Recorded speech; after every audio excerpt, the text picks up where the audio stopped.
Welcome to Chemistry 1B example 11, where we need to calculate the delta H of the reaction using delta H formation data for the reaction of sulfur trioxide to sulfur dioxide plus half an oxygen. So this is the target reaction here.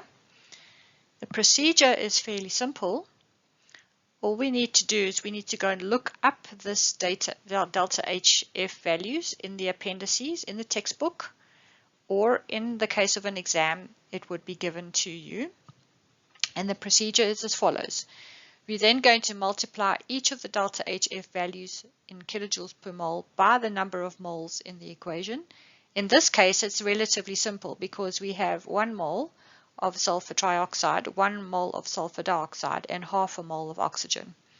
Then you're going to add the delta HF values multiplied by the number of moles in each of the equations for the product, and then subtract those of the reactants. So essentially we're going to use the shortened form of Hess's law, which is this law over here. Okay, so where we calculate the delta HF values multiplied by the number of moles, subtract delta HF of reactants multiplied by number of moles.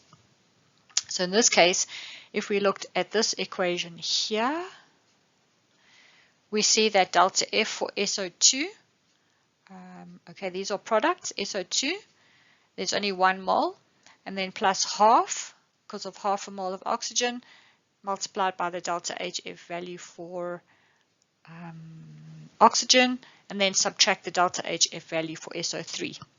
And if we find these values, so the SO2 value is 297 here.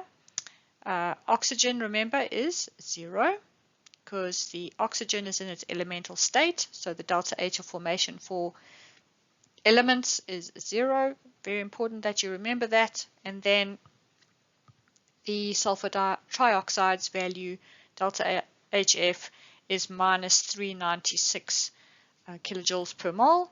And if we work all of that out, we end remembering that we have specific units, we calculate the delta H of reaction at 99 kilojoules.